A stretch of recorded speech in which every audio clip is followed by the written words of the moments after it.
Devant l'incarcération injustifiée de plusieurs centaines de ses militants, le collectif des partis politiques pour la finalisation de la transition mène une série d'actions pour dénoncer la dérive dictatoriale du pouvoir par le président Alpha Condé.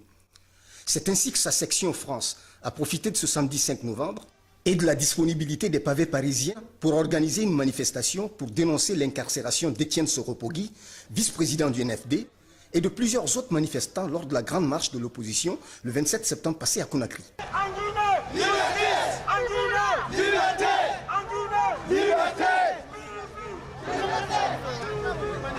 Les Guinéens de la diaspora fidèles à cette cause ont répondu à cet appel qui justifie, par ailleurs, un des motifs de la diffusion, la semaine dernière, d'une alerte d'instabilité en Guinée émise par le département des États-Unis aux citoyens américains. Nous avons déjà défilé à plusieurs reprises aux côtés de Alpha ou pour Alpha, qu'il soit libéré. Aujourd'hui, Alpha installé au pouvoir, il nous assassine, il arrête nos militants, il oublie ses promesses. En fait, il n'a eu aucun plan pour sortir la Guinée de sa misère. Et pour cette raison, nous continuerons à manifester jusqu'à l'obtention de cette liberté de la démocratie en Guinée. Pour rappel, devant ce qu'elle qualifiait de refus de dialoguer de la part du pouvoir, l'opposition guinéenne avait décidé d'organiser une grande marche pacifique dans le but de dénoncer la restructuration unilatérale de la CENI, la destitution injustifiée des conseillers communaux issus de ses rangs et l'audit du fichier électoral par le gouvernement d'Alpha Condé. Le collectif a ainsi bravé l'interdiction de toute manifestation à caractère politique établie par le gouverneur pour mobiliser ses militants dans la ville de Conakry. L'objet de la manif de Paris, qui a enregistré la présence de Fodé Oussou Fofana, vice-président de l'UFDG, est de donner non seulement une plus grande amplification aux revendications de l'opposition, qui ne trouve aucune suite auprès du pouvoir en place, mais aussi de dénoncer ces arrestations arbitraires de manifestants dans l'exercice de leurs pleins droits, comme défini dans les textes de loi actuels, précisément dans l'article 10 de la Constitution. Ce que nous demandons et que nous réclamons, les Guinéens qui sont morts en 2006, ceux qui sont morts en 2007, les femmes qui ont été violées au stade du 28 septembre, ils se sont battus pour que notre pays soit un pays véritablement démocratique. Ils se sont battus pour que M. Alpha Condé, Cellou Dalein ou Sidia soient présidents. On voulait que la Guinée rentre dans le conseil des pays développés et des pays démocratiques. Je pense que ce combat-là doit continuer. Chacun de nous doit se battre. Nous devons créer toutes les conditions. Nous devons prendre toutes les dispositions pour que les Guinéens qui sont en prison en Guinée soient libres. Il faut qu'on les libère parce qu'ils ont été arrêtés arbitrairement. Le combat doit continuer et ce combat-là demande des sacrifices. Puisque nous savions que légalement les manifestations politiques ne relèvent d'aucune responsabilité du gouverneur de la ville de Conakry, nous avons décidé par conséquent de faire la nôtre. La manifestation du 27 septembre n'était donc pas illégale, révélera Dr Oussou Fofana pendant son allocution qui a précédé le cortège.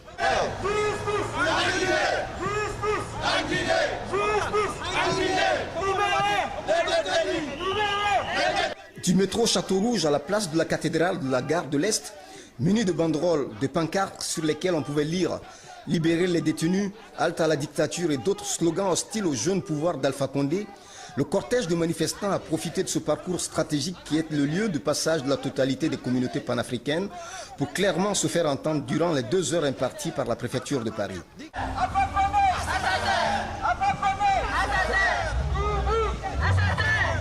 Une nouvelle manifestation qui vient de montrer combien de fois les divisions politiques et ethniques sont profondes et combien de fois il est nécessaire de fournir d'immenses efforts pour réconcilier les Guinéens, à commencer par l'instauration d'un cadre véritable et sincère de dialogue entre pouvoir et opposition.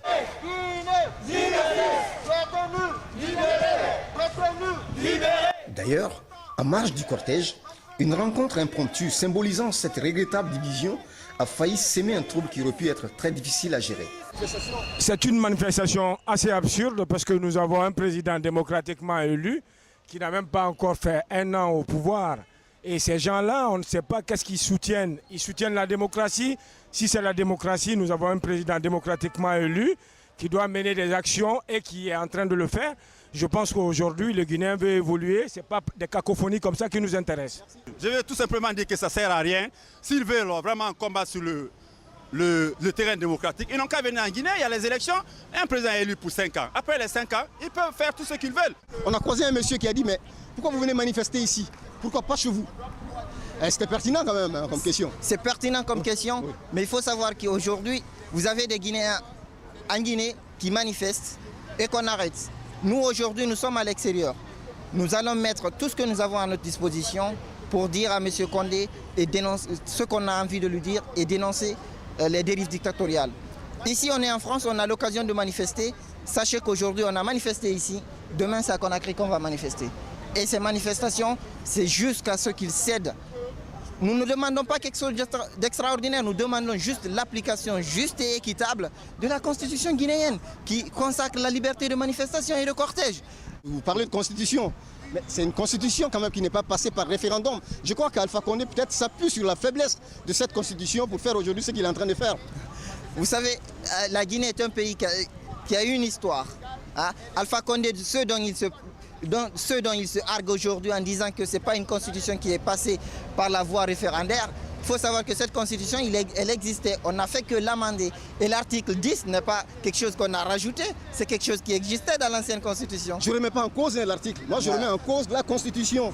La constitution en tant que telle, on peut en dire ce qu'on veut, mais c'est un maigre acquis sur lequel on doit se baser pour projeter quelque chose. Ce n'est pas justement arriver et détruire tout ce qui existait au nom de qui? Monsieur Condé n'est pas le plus intelligent de la Guinée. Monsieur Condé, il a manifesté avec nous à Paris pour exiger plus de liberté en Guinée. Aujourd'hui qu'il est aux manettes, c'est lui qui continue à emprisonner. Alors entre Monsieur Condé et nous, qui doit avoir peur? Je vous remercie, M. Diallo. Mais là, j'ai ouvert cette parenthèse sur la Constitution. C'était pour faire un clin d'œil à notre ami néo-leader qui est quand même le plus acharné sur cette question. Différents représentants de la société civile et des partis politiques présents exprimeront leur totale alliance à cette lutte qu'ils ne comptent pas arrêter de sitôt, tant que le président Alpha Condé n'accordera pas l'intérêt qu'il faut à la réconciliation nationale afin que cesse le non-respect des principes républicains dont il fait preuve depuis son investiture. Nous retrouvons le doyen Sampil qui va essayer de donner son avis sur l'objet de cette manifestation. C'est très simple, mon cher ami Solo. Nous nous battons pour qu'il n'y ait plus de prisonniers politiques en Guinée. En fait, nous demandons au président Alpha Condé une chose simple. C'est d'appliquer la Constitution, nos textes de loi et rien d'autre. Rien d'autre. Malheureusement, au jour d'aujourd'hui, nous avons pour président de la République un communiste qui n'a pas malheureusement pu évoluer, dont l'évolution s'est arrêtée en 1960. Notre président est totalement déphasé. Il n'est pas en phase avec son époque. Au jour d'aujourd'hui, ce qui devait servir de fondement en Guinée, c'est-à-dire la justice, est devenu une justice sous ordre du président Alpha Condé. Ils promettent, dans ce cadre, d'organiser d'autres actions encore plus expressives à travers tous les pays où l'on enregistre la présence de Guinéens acquis à leur cause.